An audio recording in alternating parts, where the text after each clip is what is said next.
Ok. Ok.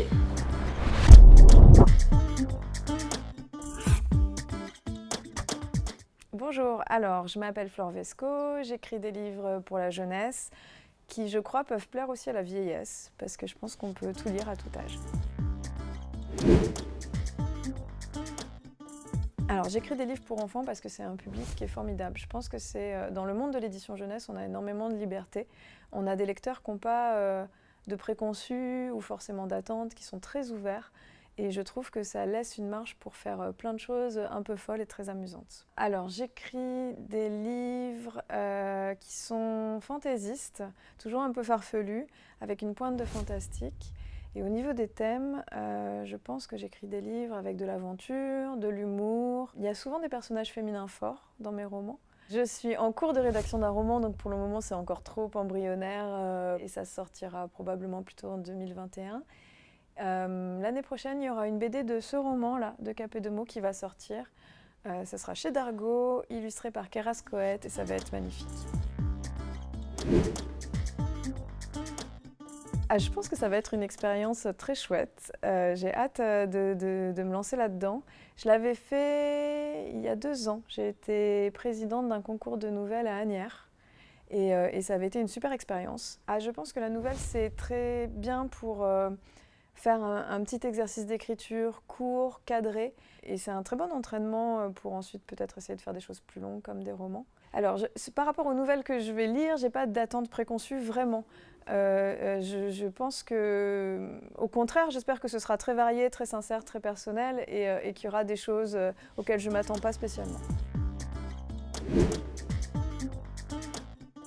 Alors, des conseils. Je pense qu'un conseil qu'on peut donner et aux adultes et aux enfants serait de s'amuser et de faire ce qu'ils ont envie de faire plutôt que ce qu'ils pensent qu'on attend d'eux. Et après, un conseil qui va pour les adultes, mais aussi sûrement aussi pour les plus jeunes, serait d'essayer de lier le fond et la forme. Personnellement, j'aime bien quand, en fonction de ce qu'on raconte, on s'interroge sur la manière dont on va le raconter et qu'on adapte le style en conséquence.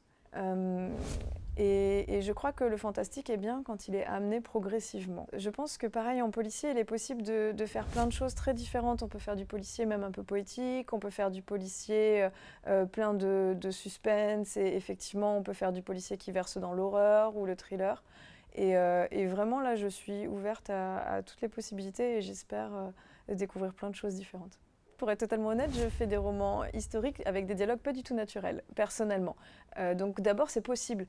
C'est ça qu'il faut se dire, c'est qu'il n'y a pas de règles ou d'obligations. Donc dans certains contextes et certains genres, des personnages qui parlent comme ils écrivent, c'est possible. Et moi, j'en ai fait. Et ensuite, si en revanche, vous avez envie de faire des dialogues naturels, essayez de les lire tout haut. Je crois que c'est ce qui marche le mieux. Dans le genre de la nouvelle, le personnage, il est de toute façon moins développé, moins détaillé que dans un roman. Donc je pense qu'on rend le personnage vivant et attachant par petites touches. Il ne faut pas hésiter à nous donner des infos intéressantes sur des détails du quotidien ou des choses qu'il apprécie, mais que ça n'ait pas l'air d'un cheveu sur la soupe. En revanche, s'il se lève le matin et que il enfile 2 chaussettes différentes, mais il s'en fiche, on apprend quelque chose sur lui et on reste dans l'histoire. L'intrigue et les personnages sont importants à égalité. Ce qu'il se passe, c'est que, en général, sur une nouvelle, étant donné qu'on va vers un but précis et rapidement et de manière efficace, moi, souvent, je pars de l'intrigue et ensuite, je rajoute de l'épaisseur aux personnages après coup. Le début, c'est très difficile. Alors, je pense qu'il ne faut pas commencer par le début, en fait. Déjà, c'est la première chose. Il faut écrire un premier jet, savoir où on va, et au moment où on retravaille, retravailler cette première phrase qui est la première entrée dans l'histoire. Paradoxalement, je pense qu'écrire une bonne fin est plus facile qu'écrire un bon début. Et pareil, je pense qu'il n'y a pas de règle à nouveau là. Vous savez où vous allez, a priori, c'est mieux. Et normalement, si vous savez où vous allez, vous trouvez les mots pour le dire. J'ai pas vraiment de rêve ou de fulgurance personnellement. Je suis sûre qu'il y en a plein qui en ont. Moi, je prends une feuille et un papier et je cherche. J'espère que plein de gens vont participer. Ça va être fun, ça va être chouette, c'est court, c'est une nouvelle. Il y a 2 genres, il y a fantastique et policier et ça laisse plein d'ouvertures. Donc participez au concours de la nouvelle Lumière Rouge.